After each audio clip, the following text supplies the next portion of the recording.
Bonjour, on va faire ensemble l'exercice 10. Donc dans l'exercice 10, il faut vraiment bien lire l'énoncé puisque c'est ça qui est trompeur. On te dit que Hicham veut remplir sa casserole à moitié avec de l'eau. Calculer le volume d'eau dont il a besoin.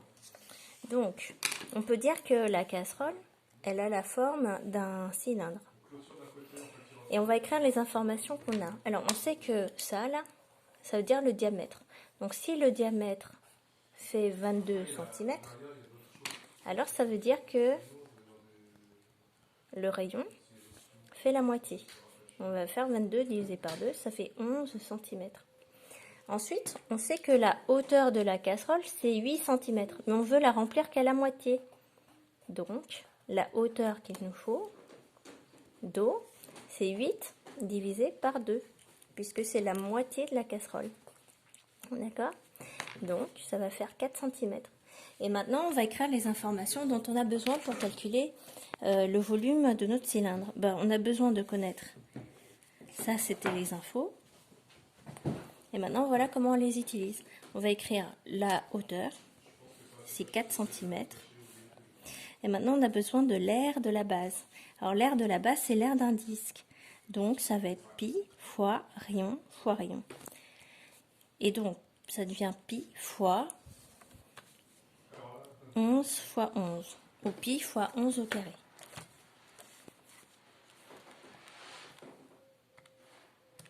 Ça me donne 121 pi. Je vais garder cette valeur. Ça, c'est ma valeur exacte. Donc, d'accord? Et maintenant, comment je fais pour avoir le volume? Je multiplie ces deux nombres. C'est-à-dire que pour passer de l'air au volume, il faut juste multiplier en plus par la hauteur.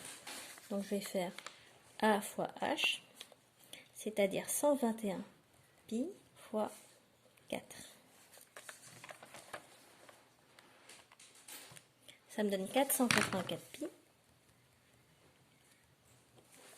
Alors, ce qui fait environ 1520,5.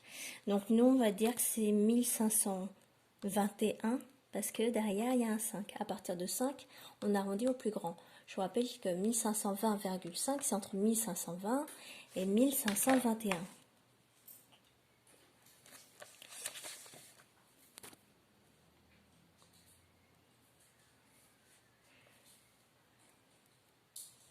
Et nous, comme il y a un 5 derrière, on va choisir la valeur la plus grande. À partir de 5 derrière, on prend la valeur la plus grande, donc c'est 1521 cm3. Or, dans ton tableau de conversion, voilà, on avait dans le cours, on sait que 1 cm3, c'est pareil que 1 millilitre. Donc, on va dire que c'est environ 1521 millilitres. Alors, après, ça fait combien en eau?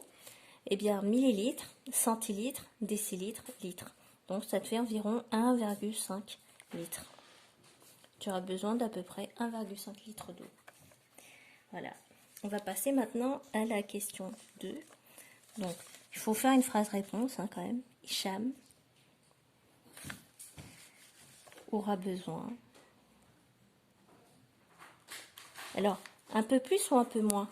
Ici, on voit bien qu'on dépasse de 21 millilitres. D'un peu plus de 1,5 litre d'eau. On passe à la question 2.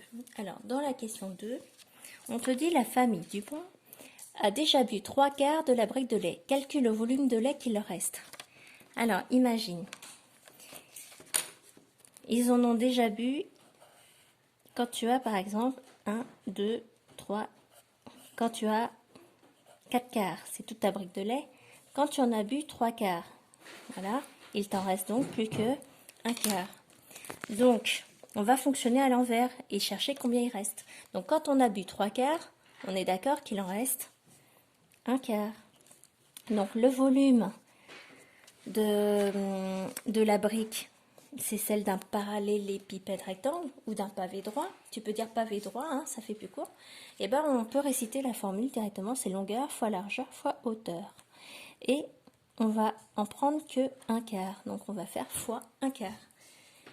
Alors maintenant, on cherche les dimensions. Donc la longueur de ta brique, En fait, ta hauteur, c'est 20 cm. Donc, il te reste plus que ça en longueur et ça en largeur. Donc, ta longueur, c'est 10, ta largeur, c'est 5 et ta hauteur, c'est 20. On va faire 10 fois 5 fois 20 fois 1 quart. Alors, je ne sais pas si tu te rappelles la technique que je t'avais apprise pour multiplier les fractions. On tire sur le trait de fraction et on voit si on peut simplifier des nombres. Eh bien, on peut parce que 20 divisé par 4, ça fait 5. D'accord? 5 fois 4 donne 20. Et voilà, donc on va faire 10 fois 5 fois 5. Donc 10 fois, alors 5 fois 5, 25. 25 fois 10, ça fait 250 cm3. Et on a vu que c'est pareil que 250 millilitres. Donc il reste 250 millilitres de lait à la famille Dupont. Et si on veut le convertir en litres, on sait que les litres c'est 1000 fois plus grand. Donc soit je décale ma virgule, 1, 2, 3, 2, 3 rangs. Donc ça me fait 0,25 litres. D'accord? Parce qu'ici il y a les millilitres, les centilitres, les décilitres. Et là, il faut que je rajoute un 0 pour arriver au litre. Donc, il reste à la famille un quart de litre en fait, hein, c'est-à-dire 0,25 litres. Et c'est normal puisque quand tu achètes le lait, tu achètes des briques de 1 litre. Donc, il fallait un peu s'y attendre.